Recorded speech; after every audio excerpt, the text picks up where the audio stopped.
Hello everyone, it's me, Juan Gamer54 with another video, and today, we're going to be doing another reaction video, another round of the MatPat Appreciation Run, and apparently, MatPat made a bold claim saying that we have been playing video games wrong. That seems like a bold statement to make. I'm pretty sure I've been doing gaming just fine recently, but uh, we're just going to be doing it, alright? We're just going to be reacting to this video. So make sure you like the videos. I know you guys enjoy. Comment down below what you guys think. What do you comment down below?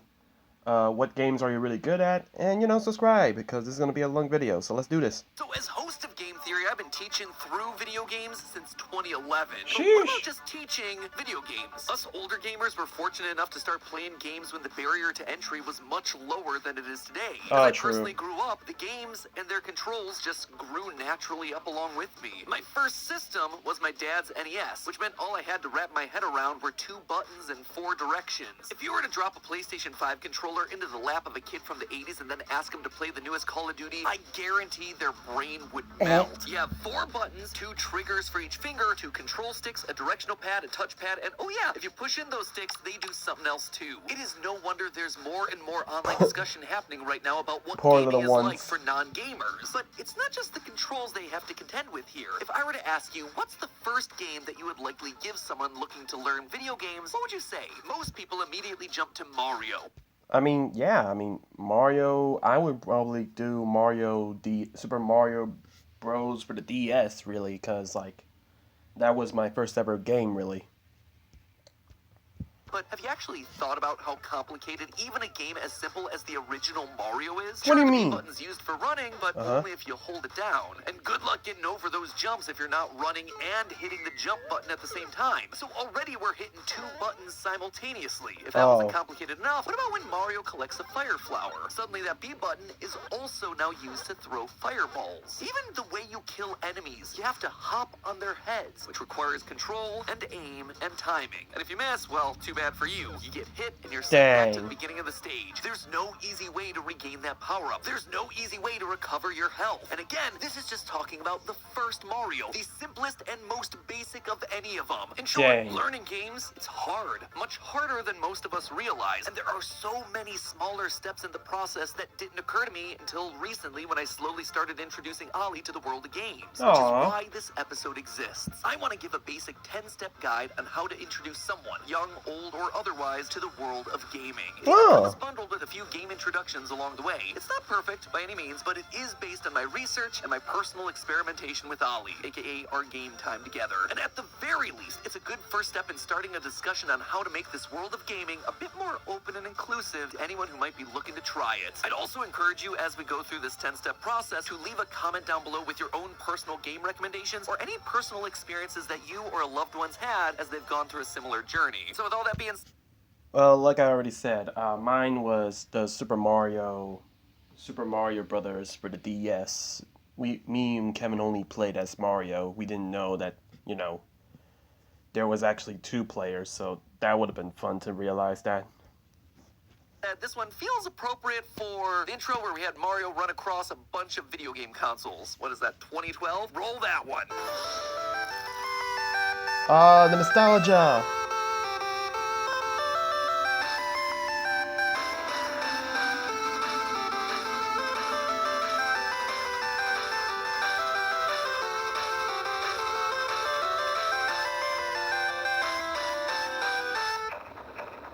Oh, no. Hello, Internet. Welcome to Game Theory, the show that's been ruining your gaming childhood for 13 years. So today, I tried to build up a couple of new gaming childhoods. Like I mentioned before, Ollie's just started showing interest in games, which is awesome. But it also puts a lot of pressure on me as a parent to be a good steward for his journey. What game should I have him play first? Should he be starting with the games that I most enjoyed as a kid, or is that going to risk him getting frustrated if they're all too difficult? We could always try kids' games, but from my experience, a lot of those aren't exactly the best entry-level games. Like the recently released Bluey game. It's designed to be baby's first video game experience, and yet it fails as both a game and as a teaching tool.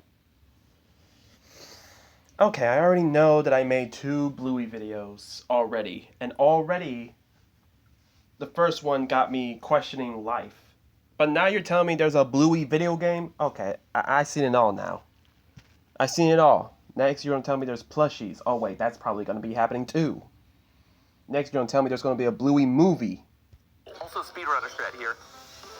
Oh, whoa, no, apparently not. So I decided to dig in, do my own research to see what information exists out there. And I was surprised to see just how many people were having the same question as me. Not just from parents trying to get their kids into gaming, but also adults who never experienced gaming before and were trying to break into the hobby. So today we're creating a step-by-step guide, a curriculum, if you will, on how to go from total noob to totally epic. Crack open a cold bottle of Mountain Dew and let the smell of Doritos waft into the room, my friends. Professor Matt Pat's in the building, and How to Be a Gamer 101 is now in session. Let's start by walking through my thought process in designing this gamer guide. While researching for this episode, I stumbled across an amazing book called Learn to Play by Dr. Matthew White, a professor whose life work is dedicated to teaching, psychology, and game design. While the book mostly focuses on teaching game developers how to build better tutorials, there was so much fascinating stuff in here about the psychology of gamers and how people learn that it proved to be an invaluable resource for this particular episode. For instance, when learning something new, be it calculus, a new language, or a new skill, our brains can only really handle so much new information at one time. If we take in too much new information at once, our brains reach what's known as cognitive overload. When you reach that point, almost no new information is ever going to transfer over from your short-term memory to your long-term memory. This is the exact reason that scientists don't recommend cramming for a test the night before. Some small bits of information may stick around in the short term, but long-term, those memories are going to be wiped clean from your brain the moment that you're done with your test. Therefore, in building our gamer guide, we're going to want to start off with the simplest possible games and then slowly mix in more and more complexity. I mean, you have to learn to crawl before you can stand, and stand before you can walk, and walk before you can run. So without any further ado, it's time to get into the list. Level 1, touch and motion controls. Kicking off our 10-step video game journey, we're going to start with the simplest controller setup possible, no controller at all. I'm talking about touch screens and motion controls. The first hurdle that any new gamer is going to have to overcome in building a relationship with gaming is abstraction. The idea that your actions over here in the real world are affecting things over there in the digital world. A controller or keyboard with arbitrary, meaningless buttons, it's very disconnected with what I see happening on a screen. But motion controls help bridge that gap. If I swing my arm and I suddenly see a sword swinging on screen, or if I throw a punch and see the character attack in a similar way, that makes intuitive sense to me and my body. Touchscreens also have a sense of immediate direct feedback, but also come with a slightly different benefit. They don't require dexterity. Holding controllers, hitting buttons, it's precise work that requires trained fine motor skills. Like tapping and swiping at a screen, it's actually much less demanding both cognitively and physically. That being said, I do want to put up a few major red flags here for younger gamers. Much exposure time to all these screens. When it comes to screen time, the American Academy of Pediatrics recommends that children are completely kept away from screens until at least 18 months old. Video calls being the only exception. We all know the horror stories of iPad kids. Personally, for Steph and I, we kept Ollie away from screens for a full 2 years. And when we did eventually open the door, it was only through very heavily curated education-based apps that we controlled for very short periods of time. The Academy recommends no more than 1 hour of screen time per day until the age of 5. We found a lot of success with a daily max of about 30 minutes. As far as games to play, I cannot recommend anything more highly than Khan Academy Kids. It's a free app with educational games ranging...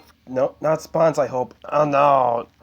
With educational games ranging from not sponsored, by the way, okay? Math and 0 microtransactions. There's also individual paths that follow your child's progress based on their skill level in early learning topics. Other honorable mentions here that cover a broader range of ages, the Jigsaw app, which just offers a lot of free puzzles that can be customized to be easy, hard, or anywhere in between. Polygrams, which is a fantastic tangram game provided you pay a couple bucks to get rid of the ads. And lastly, there's the suite of Lucas and Friends apps, which cover everything from puzzles and coloring to math and spelling. Basically, the games don't have to be all that much of games as much as experiences, where tapping a screen drives some form of action. And when it comes to motion controls, I think we're all probably familiar with the winner here, Wii Sports. It is the 4th highest selling game of all time for a reason. It was the pioneer and opened up gaming to a new generation, both young and old. Newer titles like 1-2 Switch, they're okay, but not nearly as good in terms of simple one-to-one gameplay. I see a thing, I do the thing, it works and makes sense. Level 2, joystick or D-pad only. Alright, so with the newfound knowledge that you can affect a digital world, it's time to put away the iPads and Wiimotes and move up to the actual actual controllers. When looking online for recommendations about what age to start someone console gaming, 4 to 6 tends to come up the most. It's around this age that kids are first able to develop the physical dexterity to do things like buttoning and unbuttoning shirts for themselves, meaning that they should also be able to hold a controller and press a button at the same time. So if your player's old enough to be dressing themselves, then I'd say you should be able to move up to the next level of gaming console. That said, most of today's controllers are going to be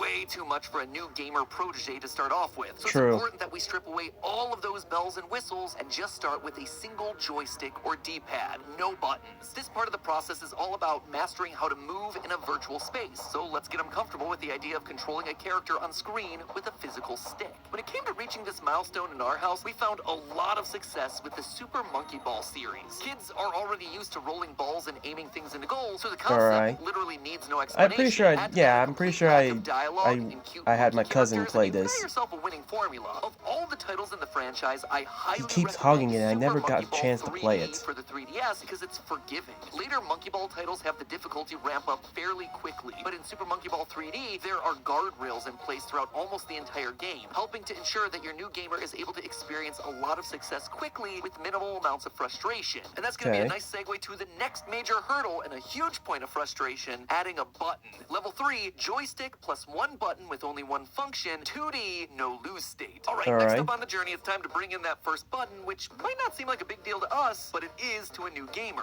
Moving while jumping or attacking, that is a big milestone. I cannot tell you the amount of times that I've watched kids die on that first Goomba in the original Mario. To us, it seems super easy, right? But to most early gamers, that thing might as well be a final boss. To jump over it, you need timing, precision, and worst of all, multiple buttons. And nothing can kill your enthusiasm for playing a game quite like hitting a wall, or in this case, a slow-moving Goomba. Which is why we not only need a one-button 2D game here, but also one with no fail state. This is a huge skill jump, which means that we need a safe space to explore and play without the game punishing us for making mistakes. Now, admittedly, licensed games tend not to be the best, but Paw Patrol on a Roll is a perfect example for this step of the learning process. And of course, the kids' games keep getting... where you practice platforming. Sure, there are collectible bones and medallions floating around to encourage you to search, but nothing is mandatory for completion. And most importantly of all, there are no enemies to hit or pits to fall into. It is purely a game about you versus the platforms, as you get familiar with moving throughout a 2D virtual space. Best of all the dialogue in the game is spoken, which makes it perfect for any young gamer who's still learning to read. There are a couple of moments where you have to push another button for a special event, but these moments aren't time sensitive, so it's already starting to build an awareness of the wider controller with zero pressure. Level number 4, joystick with one button and only one function,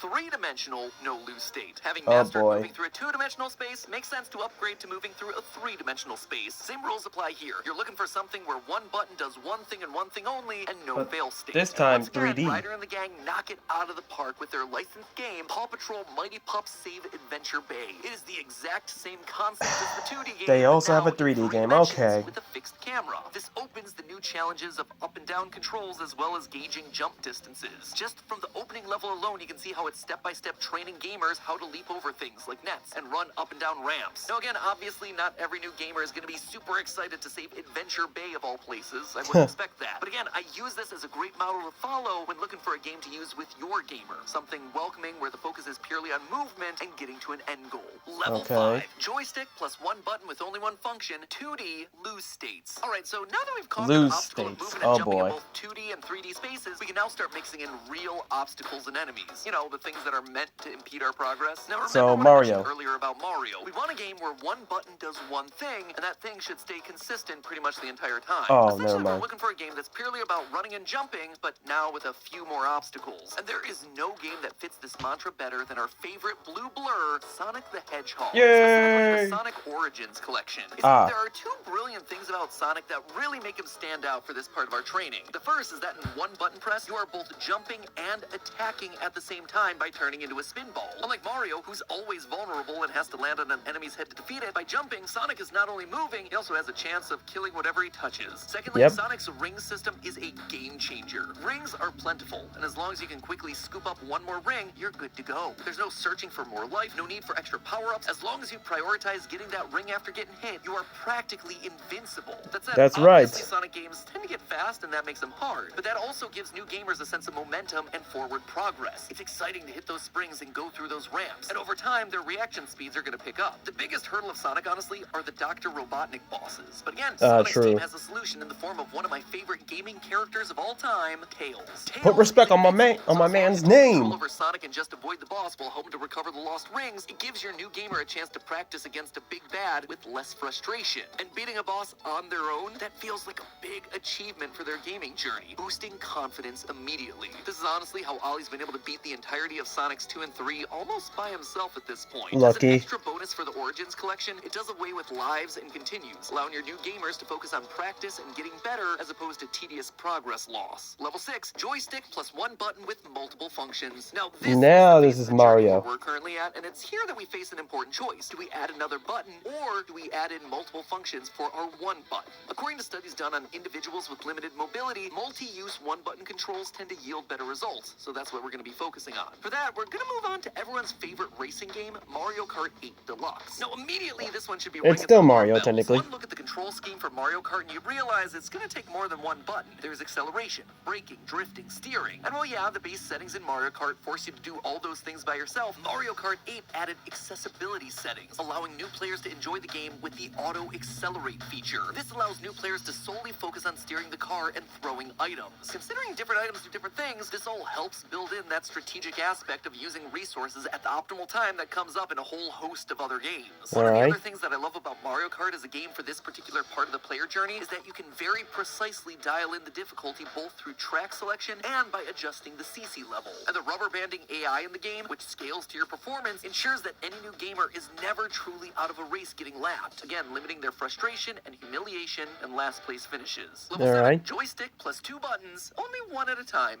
Finally, we're getting to the level of the original Nintendo Entertainment System way back in the 1980s. It is here that we introduce the B button. Dun dun dun. It took us 7 steps. And again, because this is yet another big leap, we want to focus on the games that only require the player to press each button 1 at a time. While you or I may be able to handle holding the B button to run while using the other half of our thumb to press the A button, a new gamer, they won't have that dexterity yet. Instead, they need a slower paced game with lots of built-in time to focus on where the buttons are and how to switch between them. For that, there are 2 great routes here. Option 1, most top-down Legend of Zelda games. These games allow you to see the enemies around you and choose whether or not you're going to engage, which allows gamers to proceed at their own pace. Additionally, in many of these, your sword is permanently mapped onto 1 button while the other rotates in function based on the item you have equipped. The original Zelda is obviously the simplest and has the benefit of not requiring a lot of reading skill to complete, but also it's one of the more challenging entries. From my perspective, A Link to the Past is a personal favorite, where they refined the top-down formula perfectly, but didn't start adding in a lot of bells and whistles like in later games. And even if you can't get through the entire quest, just taking the time to roam around, slash at the bushes, destroy some pots, it is rewarding enough. Speaking of pots, the other route to go here is Overcooked. If you somehow haven't seen this game before, it's a co-op cooking game where you we did do Overcooked. Chefs at a restaurant, and you need to cook together to prepare the ingredients, cook the food, and serve hungry customers. The game starts off pretty easy, but as you go on, the levels start to get more frantic. But notably, the controls are as simple as 1 button to chop and throw, and another to pick up and drop things. The cooperative nature of the game also helps to improve communication skills. And as a last bonus, if your new gamer is struggling with the orders, you can always take on more of the workload yourself so you can make progress while everyone feels like they're helping. Also, just as an honorable mention here, we have Pokemon. You see, there's one major thing to consider when we start introducing kids to games, especially RPGs, and that's reading. Everyone's going to be different when it comes to their reading ability. If your new gamer is one of those kids who burns through chapter books like there's no tomorrow, then this might not be that big of an issue. But generally speaking, it's not until ages 7 or 8 that children get a high enough reading level to reach basic literacy. And when it comes to reading to learn new skills or gain information, you know, the kind of stuff that you get in an RPG, that doesn't normally develop until the age of at least 9. If you're there, Pokemon is perfect. Simple menuing, cute characters, and a basic button layout that makes this the ideal gamer's first RPG. Level 8, joystick plus 2 buttons, 2 at a time. Now comes step 8, where we're going to add in the need to press and hold multiple buttons this has at to be the OG Mario. And guess what we're finally ready for, friends? Super Mario Brothers. Yay! I'm just as shocked that Mario is so late on this journey as you are. But as I mentioned earlier, not only are the buttons doing different things depending on what power-up Mario has, but straddling multiple buttons at once to make precise jumps, that requires advanced dexterity and spatial awareness that only follows all the other skills that we've built up so far. Level 9, joystick and 3 or more buttons, no camera control. Loyal theorists, we're in the home stretch. We've done 1 button. We've done 2 buttons. Obviously, it's time to add a third and more. But more importantly importantly than all of that, at this point we have to stay aware of camera control. You see, adding the second stick into the mix to control the camera is the last major control hurdle that we're going to have to overcome, and it is a doozy. It seems like the vast majority of games today, especially your big AAA first-person shooters and third-person action games, require you to be able to metaphorically walk and chew gum at the same time. Having your thumbs control both your player and the camera simultaneously is one thing, but with every change you make with the camera on your right thumb, it significantly changes the way that your character moves with your left thumb. It is essentially like controlling two different characters at the same time. Yeah. In fact, Mario 64, the first truly successful 3D platformer, literally made the camera its own character, Lakitu, to help bridge the idea in players' minds that these games were going to require new skills. There are plenty of gamers out there who really stopped playing newer games due to not being able to wrap their heads around the new camera controls. When I was in high school, when this first came out, like, I remember seeing it like on display at like an electronics store and just being like totally overwhelmed. Oh, come on! The best time to get a Reese's? In that second There you stick, go. let's just do ourselves a final game with more buttons in a 3D space where the camera work's done for us. I recommend Super Mario 3D World. It has all the challenges of the 3D games that'll come later, but without overwhelming you with camera controls. Level 10, 2 joysticks. And so we've arrived. The final step, adding in a second stick. And it's here Oh, where no. everything comes together. The multiple buttons that do all the things at different times, 3D environments with fully controllable cameras, lose states, precision, and a place to learn without being at a Soulsborne level of difficulty. For this, I have 2 recommendations. The first is a game franchise that only recently relinquished the camera to the player, and one that's near and dear to my heart, Pokemon. Pokemon Sword and Shield, but especially Legends Arceus, are Alright, so Pokemon's first Pokemon, so foray what's into the second world one? of 3D camera controls. And as a result, they've made it as accessible as possible. For something that's a bit more intensive, though, we have Super Mario Odyssey. Is Super Mario Odyssey the hardest game that ever existed? No. In fact, the platforming is much more forgiving than past titles like 64 and Galaxy. But you that's see, true. That's entirely the point. Our goal here isn't to go from zero to hero. Our goal is to give new players a taste of what makes gaming so fun without bogging them down with years of assumed knowledge that us experienced gamers just know intuitively. And then with that solid baseline, everything from there just ramps on up. The speed of play, it increases. The intricacy of the controls, it just gets harder. The complexity of the movement, the platforms get smaller, whatever. And so there you have it, folks. Your 10-step guide to get someone started into the wonderful world of video games. A few quick final thoughts as we wrap things up. First and foremost, be patient. This is learning, and like any learning, it's going to take time. There's going to be forward progress, but there's also going to be steps backward as well. It's also worth noting that if one game doesn't click, just try a different one. If you're struggling to find recommendations for games to play, commonsensemedia.org and familygamingdatabase.com both have great tools that allow you to search for games on the consoles you have based on things like age, genre, and even the complexity of the controls. Ah, okay. For all the overthinking and analysis that we've done here today, here's a little test that you can use to know whether or not you're doing a good job at teaching a new player how to play a video game. Are they having fun? If so, you're doing exactly what you need to do. But hey, that's just a theory. Wow, that's great. I'll probably get back to you guys one day. Maybe, I don't know, maybe when baby brother is playing video games, hopefully. The 3 brothers together playing one game. Now that's something. But anyways, guys, thank you guys so much for watching. Again, like the videos I know you guys enjoy. Comment down below. What do you guys think? What do you guys think of this video? You think this video would be helpful to, you know, get someone into gaming? And subscribe. We're trying to upload daily. This is Gamer4 signing off.